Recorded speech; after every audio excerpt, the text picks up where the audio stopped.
माननीय सदस्यहरू, अब उक्त जवाबका सम्बन्धमा स्पष्टीकरण माग गर्न चाहनुहुने मान्य सदस्यहरूलाई समय दिन्छु। विनियोजन विधेयक अन्तर्गत विभिन्न मन्त्रालयहरूसँग सम्बन्धित शीर्षकहरूमाथि 2080 असार 4 गते छलफलमा भाग लिनुभएका मान्य सदस्यहरूले मात्र स्पष्टीकरण माग गर्न पाउनुहुने बेहोरा मान्य सदस्यहरूलाई जानकारी गराउँछु।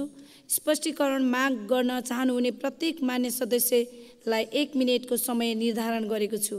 मान्य सदस्यहरू, स्पष्टीकरण माग गर्न चाहनुहुने मान्य सदस्यहरूले सजिलोको लागि आफ्नो आफ्नो नाम सभामुखको डायससँगै बसेका सचिवालयका कर्मचारीहरूलाई 3 मिनेटभित्रमा लिखित रूपमा उपलब्ध गराइदिनु हुन अनुरोध गर्दछु।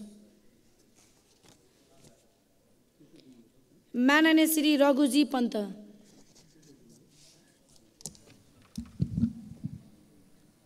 सभामुख महोदय, म माननीय परराष्ट्र मन्त्रीज्यूलाई सभामुख मार्फत सोध्न चाहन्छु। भारतको संसदमा टाँगिएको मुरल नक्साबारे नेपाली राजदूतलाई उहाँले बुझ्नुभयो, त्यसबारेमा के बुझ्न भनिएको छ भन्नुभएको थियो, त्यसबारेमा के खबर आयो अथवा कहिलेसम्म उहाँले खबर पठाउनुहुन्छ? उक्त मुरल नक्साबारे स्वयं नेपाल सरकारको आधिकारिक स्ट्यान्ड के हो, आधिकारिक भनाइ के हो, त्यो चाहियो सभामुख महोदय। नेपालले आर्थिक कूटनीति अपनाएको छ, त्यसमा जोड दिएको छ भनेर भनिन्छ। त्यसो हो भने उक्त आर्थिक कूटनीतिबाट अहिलेसम्म नेपालले के उपलब्धि प्राप्त गर्यो र हाम्रा कुन कुन दूतावासले यसमा महत्त्वपूर्ण भूमिका खेले, जानकारी पाऊँ। विदेशमा रहेका नेपाली राजदूतावासहरूको भूमिका र उपलब्धिलाई मूल्याङ्कन गर्दै र आर्थिक कष्टलाई ध्यानमा राख्दै राजदूतावासहरू घटाउने बारेमा सरकारले सोचिराखेको हो। नेपाल, ब्रिटेन र भारतबीच रहेको 1947 को सन्धि खारेज गरेर नयाँ सन्धि गर्ने र 1950 को सन्धि फेर्ने सम्बन्धमा सरकारको अहिलेको धारणा के हो, जान्न चाहन्छु। धन्यवाद। माननीय श्री प्रेम सुवाल। सभामुख महोदय मार्फत परराष्ट्र मन्त्रीजीसँग जिज्ञासा राख्न चाहन्छु। अखण्ड भारत नामको देश इतिहासमा थिएन। नेपालको लुम्बिनी र कपिलवस्तु गाभेर अखण्ड भारतको मुरल नक्सा निर्माण गरी भारतले संसदमा तागेको हो र यसबारे परराष्ट्र मन्त्रीजीले इन्डियामा आज तकसँग यसबारे नेपालले बोल्नु जरुरी नै छैन भनेर भन्नुभयो। नेपालको दृष्टिकोण के हो? आफ्नो भूमि मिचेपछि जरुरी छ बोल्न। र अर्को परराष्ट्र र घरेलु मामिलाबारे राजनीतिक दलहरूसँग मन्त्रीजीले बरोबर बैठक बसाल्नु जरुरी छैन र के आर्थिक कूटनीति भनेको करोडौँ रुपियाँ बुझाउनेलाई राजदूत नियुक्ति गर्ने हो? नेपाल अध्यक्षको हैसियतले सार्कको बैठक बोलाउनु जरुरी छैन र परराष्ट्र मन्त्रालयको काम दिनको 5-7 हजार राहदानी बाँडेर युवा जतिलाई वैदेशिक रोजगारीको नाममा सस्तोमा 101 देशमा ज्यामी बन्न पठाउने र नेपाललाई बुढोसम्म।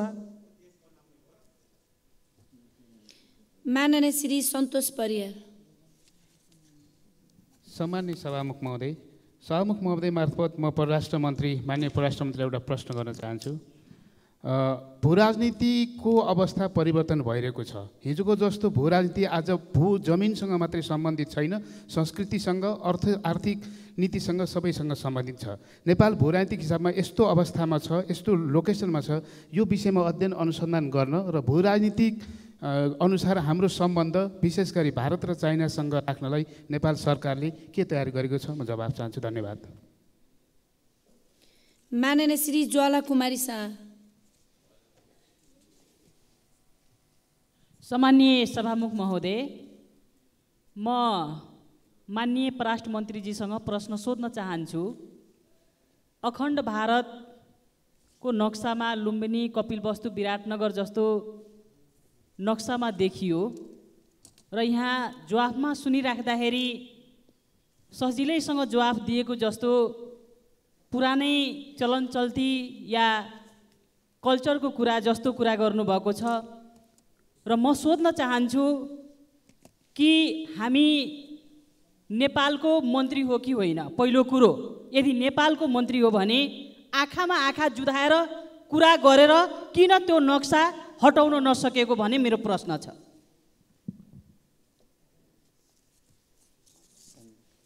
माननीय श्री माधव सापकोटा। सम्माननीय सभामुख महोदय मार्फत म माननीय परराष्ट्र मन्त्रीसँग केही जिज्ञासा राख्न चाहन्छु। पहिलो त नेपाल सरकार र परराष्ट्र मन्त्रीज्यूकै नेतृत्वमा विभिन्न राष्ट्रहरूसँगको कूटनैतिक सम्बन्ध सुरुवाती चरणमा जुन ढङ्गले लगिराख्नु भएको छ यसलाई निरन्तरता दिनका लागि अपेक्षा गर्दछु। सँगै अरनीको लोकमार्ग भ्रिकुटी हुँदै चीनसँगको प्रमुख व्यापारिक नाका तातोपानी नाका अहिले आयात निर्यात मात्रै सञ्चालन भइराखेको छ, मानव आवत जावत रोकिएको छ। यस सम्बन्धमा के छ? धन्यवाद। माननीय श्री सहराज अहमद फारूकी। सम्माननीय सभामुख महोदय, माननीय परराष्ट्र मन्त्रीज्यूसँग मेरो प्रश्न छ। कपिलवस्तुको सबभन्दा नजिकको नाका कृष्णनगर भन्सारमा इमिग्रेसन कार्यालयको यो बजेटमा व्यवस्था छ कि छैन? सीमा क्षेत्रको सीमा पिलरहरू नभएको र भत्केकोले कहिलेसम्म चाहिँ यसको व्यवस्थापन हुन्छ? धन्यवाद। माननीय श्री दामोदर पौडेल बैरागी। सम्मान्य सभामुख महोदय, भारतको संसदमा नेपालको भूमि समेटिएर राखेको नक्साको बारेमा प्रष्ट जवाफ आएन। यो बारेमा प्रष्ट जवाफ चाहन्छु। सन् 1950 को सन्धि पुनरावलोकन सम्बन्धमा के कुरा भएको हो यसको पनि स्पष्ट जवाफ आएन। त्यो स्पष्ट जवाफ आउने गरी चाहिँ चाहन्छु। र सार्क सम्मेलन कहिले हुँदैछ, अध्यक्ष राष्ट्र भएको हैसियतले यसको चाहिँ स्पष्ट जवाफ चाहन्छु। त्यसै गरी परराष्ट्र मन्त्रालयमा प्राविधिक जनशक्ति कम भएको भन्ने कुरा आएको छ। त्यो प्राविधिक जनशक्ति कसरी र कहिले पुरा गर्ने योजना छ त्यो बारेमा म चाहन्छु। र अर्को भनेको छिमेकी देशहरूले हाम्रा पिल्लरहरू सारेको, सिमाना मिचिएका समाचारहरू दिन प्रतिदिन आइरहेका छन्, तर सरकार मौन रहेको छ। यो बारेमा सरकारले जवाफ दिन जरुरी छ। यसै गरी यो हाम्रो राजधानीलाई नेपालमै छाप्ने व्यवस्था कहिलेबाट सुरु गर्नुहुन्छ यो विषयमा म स्पष्ट जवाफ चाहन्छु। धन्यवाद। माननीय श्री सम्झना थपलिया। सम्माननीय सभामुख महोदय, माननीय मन्त्रीज्यूलाई मेरो प्रश्न। नेपाली भूभाग भारतको नक्सामा पारिएको र त्यसलाई कथित सांस्कृतिक नक्सा भनेर अर्थ्याउन खोजिएको छ। परराष्ट्र मन्त्रीज्यूलाई सोध्न चाहन्छु, सांस्कृतिक भनेर अर्काको देशको भूभागमा मौलो गाड्न पाइन्छ कि पाइँदैन? कालापानी, लिम्पियाधुरा र लिपुलेक सहितको भूभाग फिर्ता लिन कूटनैतिक पहल के गर्नुभएको छ? 1950 को असमान सन्धि सम्झौताबारे परिमार्जन बारे के कस्ता पहल भएको छ जान्न चाहन्छु। धन्यवाद। माननीय श्री हर्कमाया विश्वकर्मा।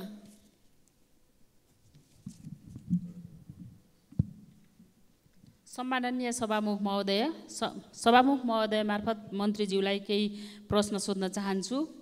विदेशमा मृत्यु भएका नागरिकको सम्पूर्ण कागजात हुँदा पनि परिवारले क्षतिपूर्ति नपाएको अवस्थामा सम्बन्धित देशसँग क्षतिपूर्ति दिलाउन परराष्ट्र मन्त्रालयको के भूमिका हुन्छ? एउटा। अर्को, गैरकानुनी रूपमा सेनामा भर्ती भई रुस र युक्रेनको युद्धमा भएका युवाहरू अहिले सङ्कटमा हुनुहुन्छ। ती युवाहरूको उद्धारको निम्ति सरकारको धारणा के छ? धन्यवाद। माननीय श्री दीपा शर्मा। सम्माननीय सभामुख महोदय, राष्ट्रियताको रक्षा, राष्ट्रिय हित, हाम्रो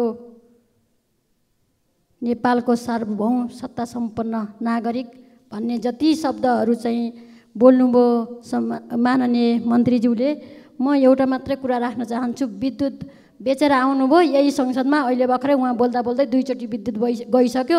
आम नागरिकले कति विद्युत पाउनुभयो होला र उपभोग गर्नुभयो होला, यो एउटा प्रश्न मात्रै गर्न चाहेँ। र धेरै मान्यज्यूले पहिला पनि उठाउनु भयो, अहिले पनि हामी उठाइरहेका छौँ। भारतले नेपालका भूभागहरू समेटेर नक्सा राखेको छ। मन्त्रीज्यू आफै भ्रमणमा जाँदा मलाई थाहा छैन भन्नुहुन्छ। यो देशको अखण्डता, राष्ट्रिय अखण्डता कहाँनिर जोगिएको छ? हामी के ठुलो हेरेर बसिरहेका छौँ थाहा छैन। सरकार कति गैर जिम्मेवार ढङ्गले प्रस्तुत भइरहेको छ। के नेपालमा यस्तै छिमेकी राष्ट्रहरूले गिद्धे नजर लगाइरहने हामी सहेर?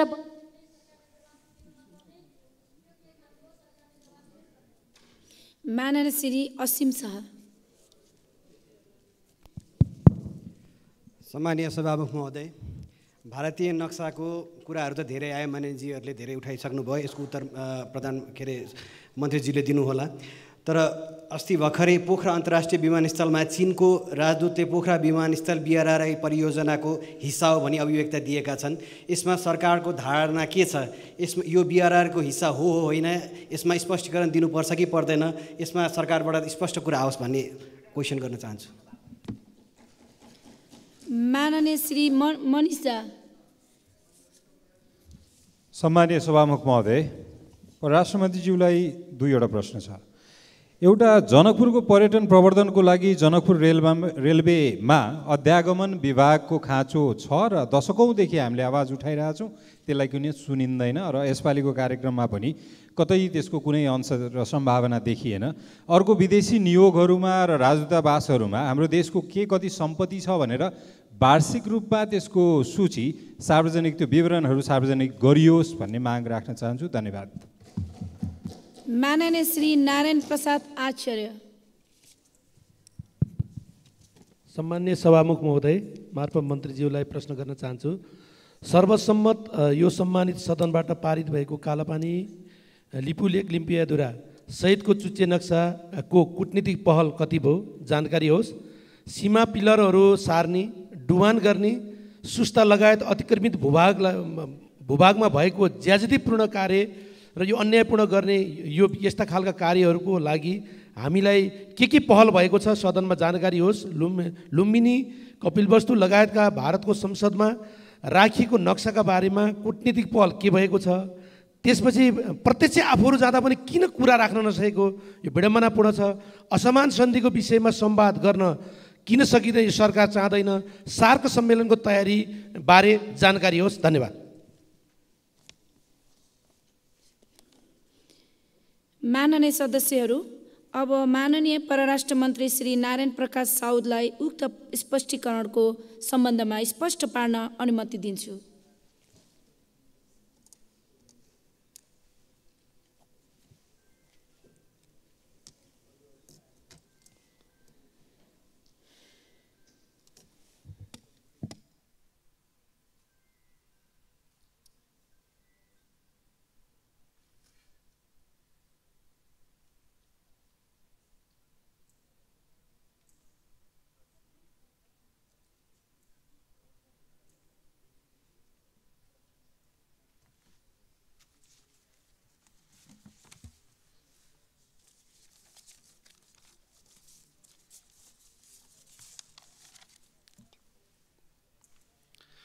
सम्मानीय सभामुखज्यू, माननीय ज्यूहरूले केही महत्त्वपूर्ण जिज्ञासाहरू राख्नु भएको छ। म उहाँहरूको उठाउनु भएको प्रश्नहरू, राख्नु भएको जिज्ञासाहरूको म प्रत्युत्तर दिन चाहन्छु। कतिपय उहाँहरूका अभिव्यक्तिहरू सरकारको नीतिसँगै मिल्ने भएको हुनाले त्यसलाई मैले चाहिँ त्यही रूपमा प्रस्तुतिकरणको मात्रै फरक छ, तर कन्टेन्टमा हाम्रो विषयवस्तु एकै भएको पनि कतिपय सन्दर्भमा मैले महसुस गरेको छु। अब म्युरलको बारेमा धेरै प्रश्नहरू आएका छन् र म्युरलको बारेमा भारत सरकारले आफ्नो दृष्टिकोण, भारत सरकारकै अड्डा कारखानामा भित्तिचित्र बनाइएको हुनाले भारत सरकारले त्यो राख्नुपर्छ भन्ने कुरा मैले आज तकसँगको अन्तर्वार्तामा पनि मैले भनेको थिएँ। भारतका परराष्ट्र मन्त्रीले यो एउटा ऐतिहासिक कालखण्डको नक्सा हो, अशोक साम्राज्यको बेलाको नक्सा होइन, चित्र हो र यो चित्रले अहिलेको यो चित्र राजनैतिक छैन भनेर उहाँले चाहिँ स्पष्ट गरिसक्नु भएको कुरा सम्माननीय सभामुखज्यू मार्फत म माननीय सांसदज्यूहरूलाई स्पष्ट गर्न चाहन्छु। यसको बारेमा म तपाईहरुलाई माननीय सांसदज्यूहरूलाई यो पनि स्पष्ट गर्न चाहन्छु कि कुनै पनि कुराका बारेमा यथेष्ट जानकारी लिएर ठोस तथ्यहरू सङ्कलन गरेर त्यसपछि कुनै पनि सरकारले विदेश नीति जस्तो परराष्ट्र नीति जस्तो संवेदनशील विषयमा आफ्ना धारणाहरू अभिव्यक्त गर्नुपर्ने हुन्छ। यसै सिलसिलामा नेपाल सरकारले पनि दिल्ली स्थित नेपालको राजदूतावासलाई सम्बन्धित पक्षसँग भारतीय पक्षसँग बुझेर तत्काल प्रतिवेदन प्रस्तुत गर्नका लागि हामीले भनिसकेका छौँ र प्रतिवेदन आउने तयारीमा रहेको कुरा पनि म यहाँहरूलाई अवगत गराउन चाहन्छु। अब राजदूतावास घटाउने बढाउने भन्दा पनि हामी परराष्ट्र मन्त्रालयको तर्फबाट ONM सङ्गठन र व्यवस्थापनमा परिमार्जन र सुधार गर्न चाहन्छौँ। अहिले म सम्मानित सदनलाई यो जानकारी दिन चाहन्छु कि वास्तवमा यो बजेटमा मैले सरसर्ती अहिले हेरेँ, यो बजेटमा चाहिँ कुल साधारण बजेटको 4.479% परराष्ट्र मन्त्रालयका लागि छुट्याइएको छ। कुल पुँजीगत बजेटको 0.182% छुट्याइएको छ। कुल बजेटको 0.344% छुट्याइएको छ। यो छुट्याइएको 1% पनि नपुगेको रकमबाट हामीले 30-32 देशमा राजदूतावास,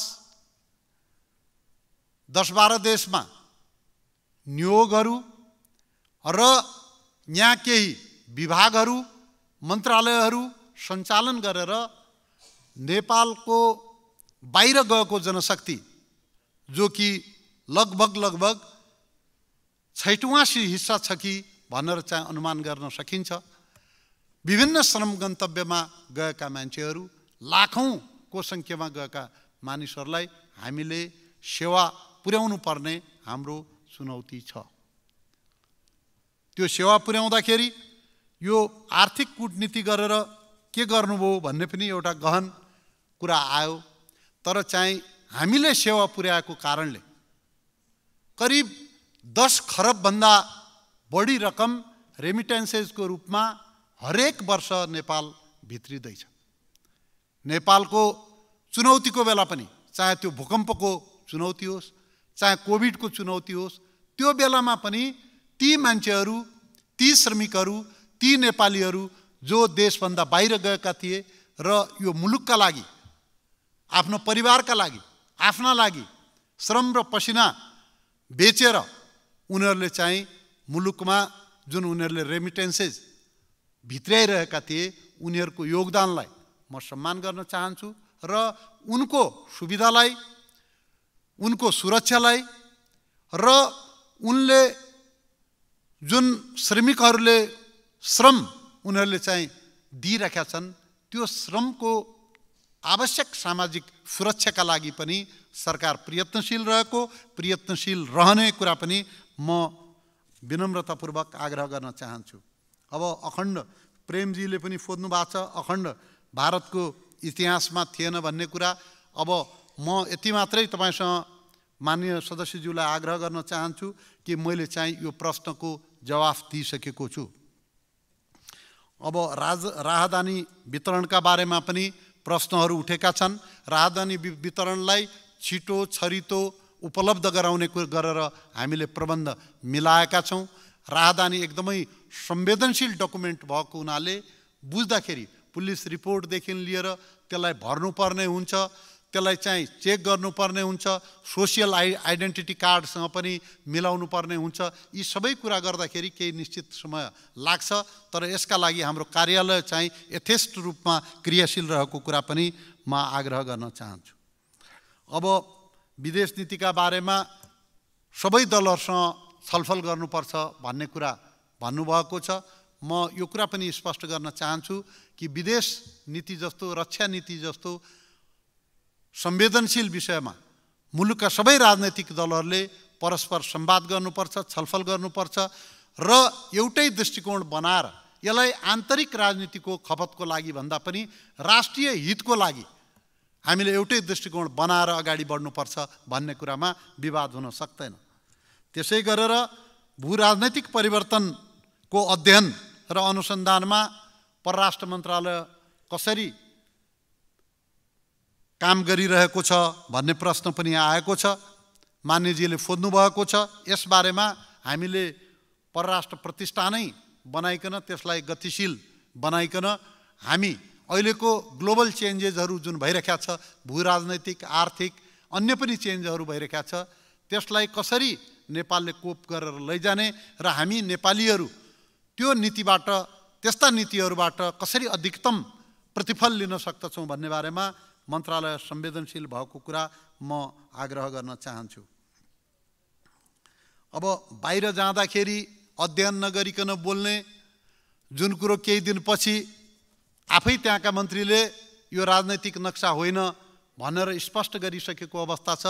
त्यसमा संवेदनशील हाम्रो चाहिँ नेतृत्वको सरकारका प्रमुखको भ्रमणको बेला हामीले चाहिँ बोल्दाखेरि गैर जिम्मेवार किसिमले चाहिँ कुनै पनि हालतमा बोल्नु हुन्न, तथ्यमा आधारित हुनुपर्छ, अर्को पक्षको आग्रहलाई फुनेर बोल्नुपर्छ र त्यही आधारमा मैले बोलेको छु। यो कुरो एकजना मान्यजीको प्रश्नका सन्दर्भमा म यति जवाफ दिन चाहन्छु।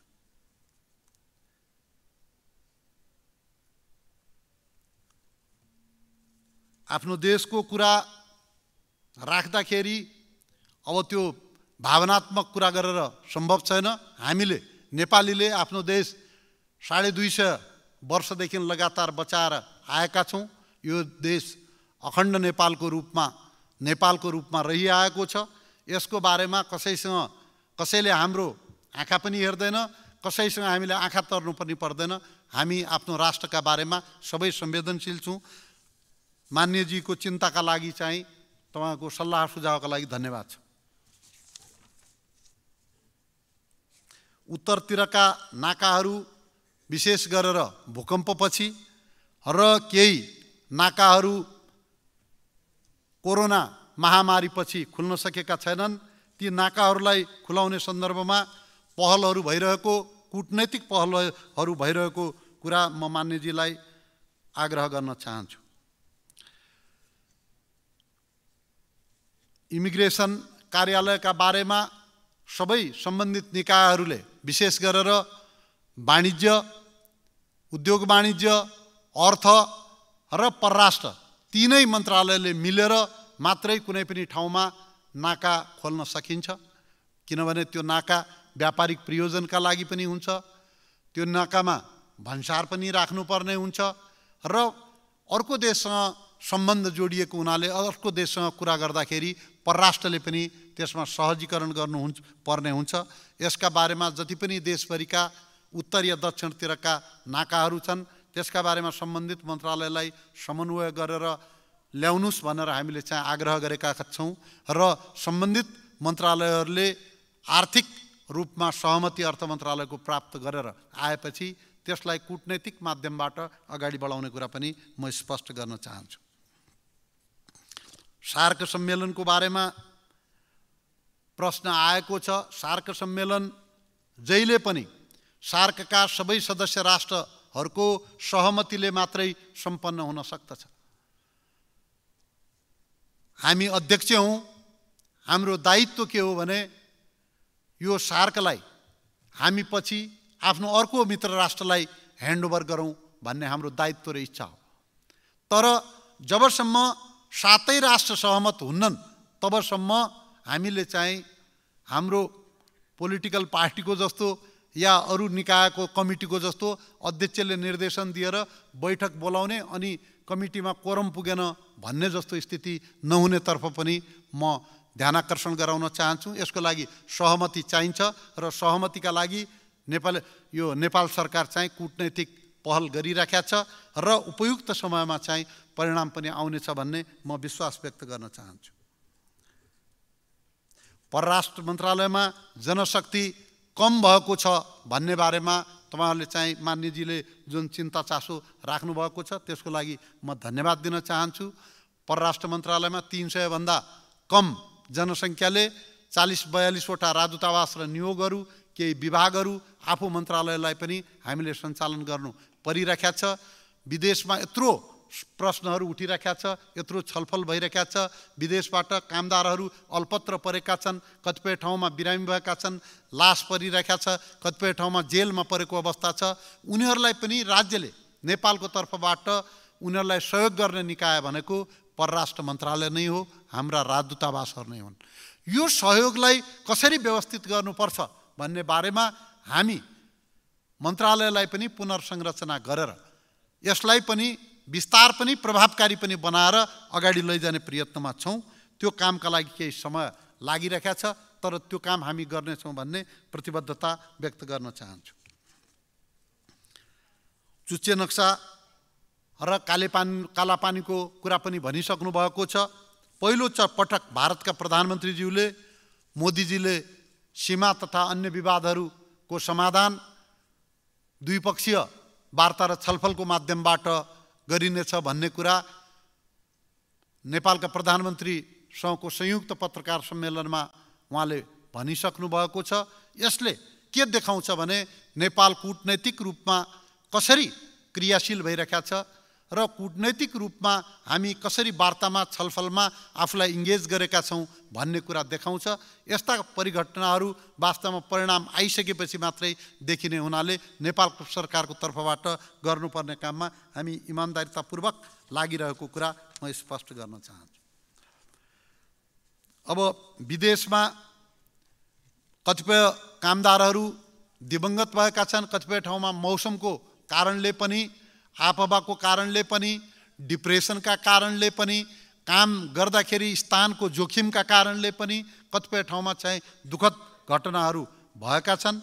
तिनको क्षतिपूर्ति या तिनले पाउने सामाजिक सुरक्षा पाउने सुनिश्चित भइसकेपछि मात्रै राजदूतावासहरूले लासहरूलाई पठाउने गरेको छ, ताकि लासहरू नेपाल पठाइसकेपछि त्यसपछि करेस्पोन्डेन्ट गर्यो सम्बन्धित निकायसँग भनेपछि उनीहरूले बर्डन फिल गर्दैनन्, दायित्व फिल गर्दैनन् र उनीहरूले चाहिँ आँखा चिम्लिन सक्ने जोखिम भएको हुनाले हामीले चाहिँ कुनै पनि नेपालीको लास फर्काउँदाखेरि त्यो उसले पाउने सम्पूर्ण दायित्व र अधिकारको सुनिश्चितता गरेर मात्रै गरेको कुरा म स्पष्ट गर्न चाहन्छु। अब विद्युतको चाहिँ दुईचोटि चाहिँ यो गयो इन्डियामा चाहिँ विद्युत बेचेर चाहिँ आइयो भनेको कुरा चाहिँ वस्तु बेचे जसरी अहिलेको तेलले बेचेको होइन। लङ टर्म पावर ट्रेड भारतसँग हुनसक्छ र त्यो पनि 10 वर्षपछि 10,000 मेगावाट किन्ने गरेर 25 वर्षसम्म किन्ने गरेर त्यो गर्नुपर्छ भन्ने आशाले सरकारले चाहिँ काम गरेको हो।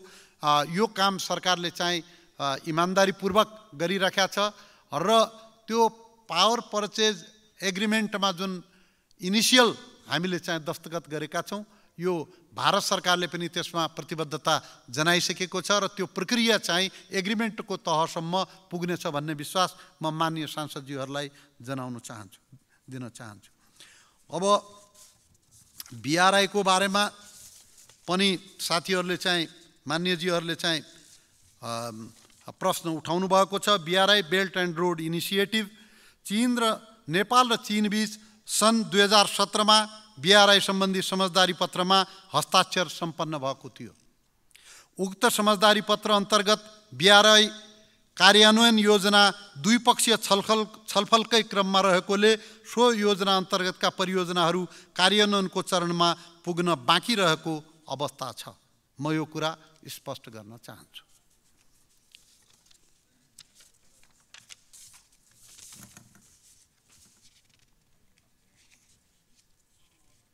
मैले अध्यागमन जनकपुरमा पनि राखिनुपर्छ भन्ने बारेमा मैले चाहिँ भनिसकेका छु र माननीय सदस्यज्यूले राजदूतावासको सम्पत्ति विवरणको चाहिँ लेखाजोखा राख्नुपर्छ भन्ने सुझावको म चाहिँ स्वागत गर्न चाहन्छु।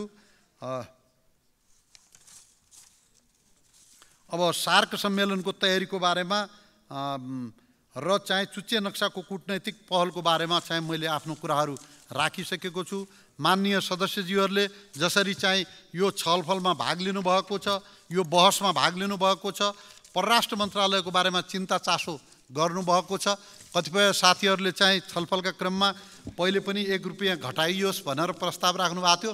यो 1% भन्दा पनि कम 3.34 छ, त्यसबाट पनि 1 रुपैयाँ घटाउनु भयो भनेपछि त्यसपछि के बाँकी रहला। त्यति भन्दै म सम्पूर्ण माननीय सदस्यजीहरूले चाहिँ तपाईँहरूले चाहिँ यो छलफलमा भाग लिएर गर्नुभएको सहयोगको लागि कृतज्ञता व्यक्त गर्दै म बिदा लिन चाहन्छु। धन्यवाद। जय नेपाल। सत्य, तथ्य, निष्पक्ष अनि खोजमूलक समाचारको साथमा एभरेस्ट न्यूज।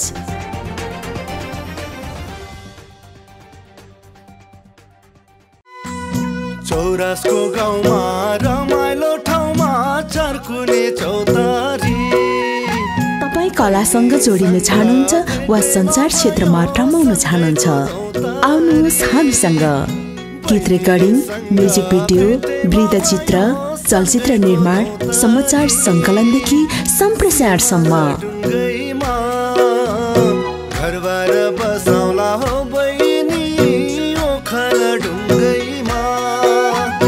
पानी ढुङ्गैमा घरबार हुन्न नि हौ दाजु ओखल ढुङ्गैमा।